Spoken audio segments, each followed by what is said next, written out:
And now for my review on Attack of the Clones. Sorry about that interruption. So Star Wars Episode 2, Attack of the Clones. In general, I thought it was kind of a movie. And I like this movie. I enjoy it. But it's easily the worst Star Wars movie ever made. I was able to find a lot of enjoyment in Phantom Menace, which I hear is the worst one. But Attack the Clones, Hayden Christensen's acting is just awful. Natalie Portman's acting is worse than the Phantom Menace. And even Ewan McGregor's acting is not great. It's better than everyone else's, but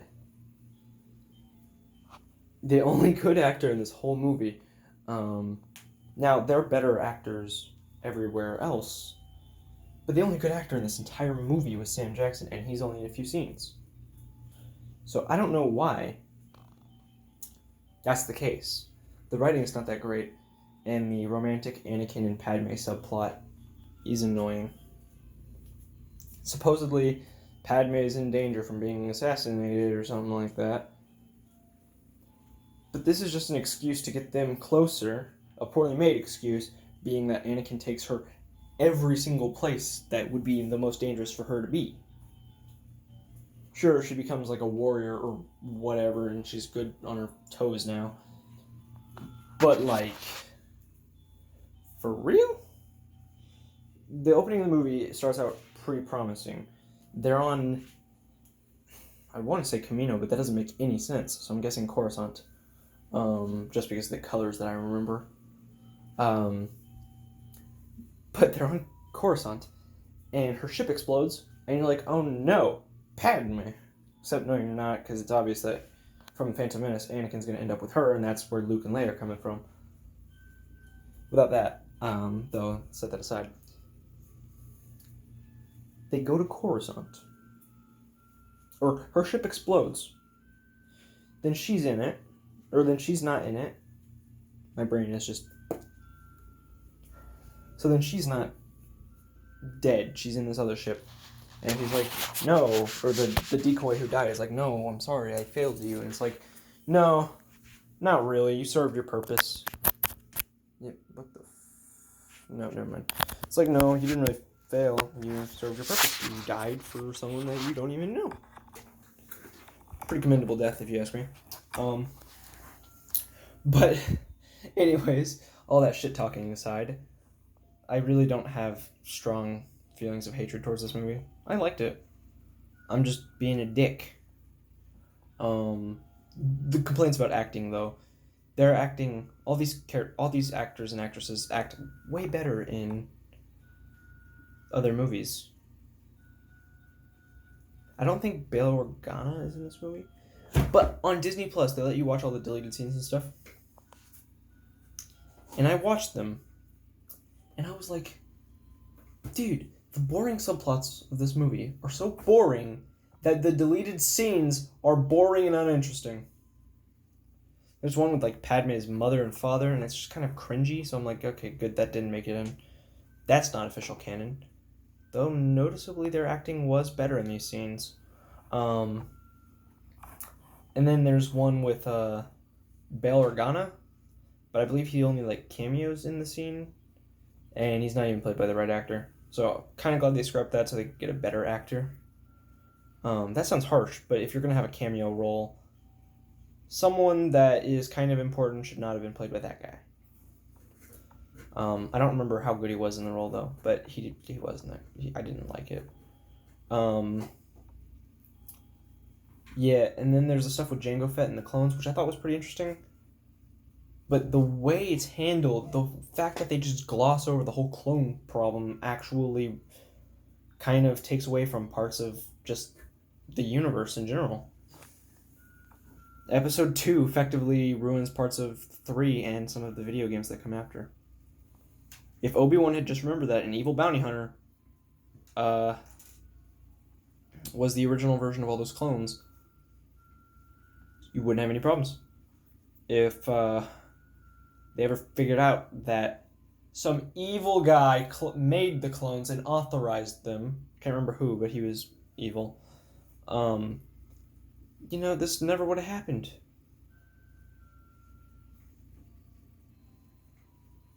I don't understand it in the slightest. Please explain. So yeah, not a good start or middle point to the franchise. The prequels. That's not a franchise. The prequels. Battle of Geonosis was pretty good. I didn't like the Colosseum part. That was kind of, there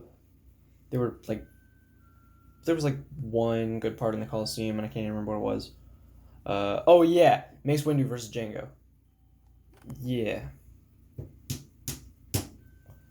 Anakin gets tossed a random green lightsaber.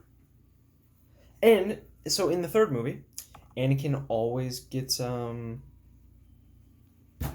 know why I start everything like that. So in the third movie, Anakin has a scar, and I didn't know where that came from. I just assumed that it came from his fight with Dooku. But recently, rewatching episode 2, I'm like,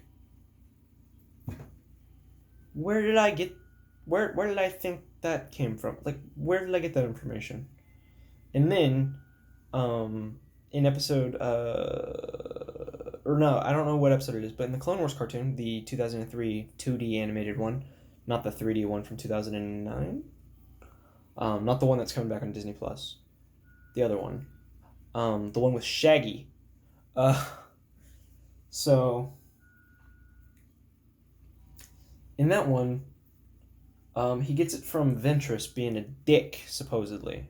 I haven't actually watched it, so I don't know, but that's what I heard recently. That's no longer canon though, so who knows?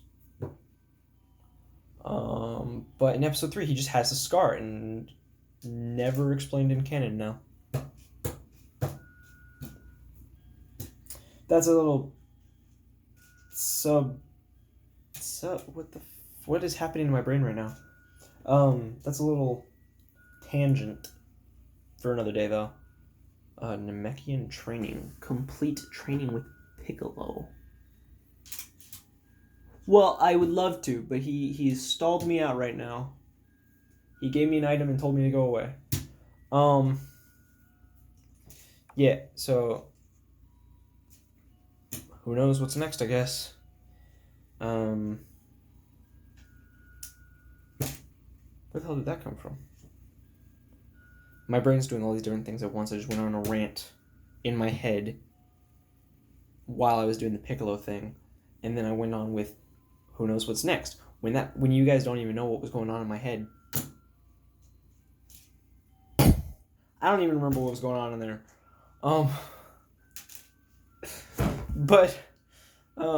Yeah, little tangent aside. That's 3 tangents now. And that's a 4th. But,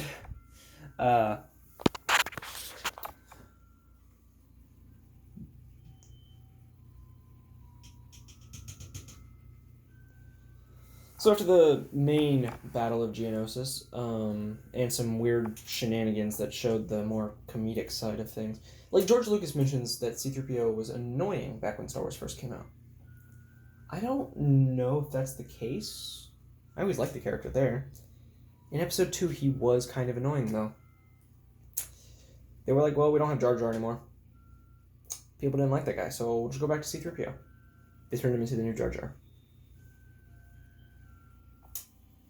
I do think the battle with Count Dooku is awesome. Yoda flipping around, at first I used to think that was cool. I'm like, not so sure now. I'm like, whatever. But the fight with Anakin, Obi-Wan, and Dooku was amazing. Even though it was mostly, we'll take him together. No, we'll take him now. Grunt, scream, lob off hand, go away. So, yeah. Dooku I like the character, but he's just not that good. Does nothing important. Take him out of the series, what do you lose? Not much. Apparently he parallels Darth Vader, though. He was a Jedi that fell to the dark side, which would mirror Anakin's eventual turn. So that's kind of interesting. No idea if that was intentional. I'm guessing not. Because Screen Rant also said that Maul had the same presence as Vader, and I'm like,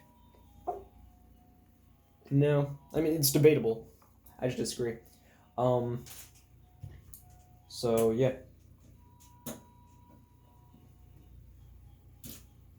I think I'm finally starting to talk intelligibly about movies. Shit.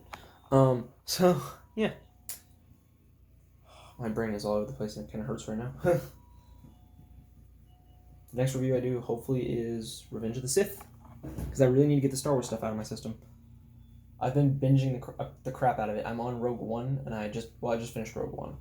I really need to get rid of the Star Wars stuff so that way I don't forget.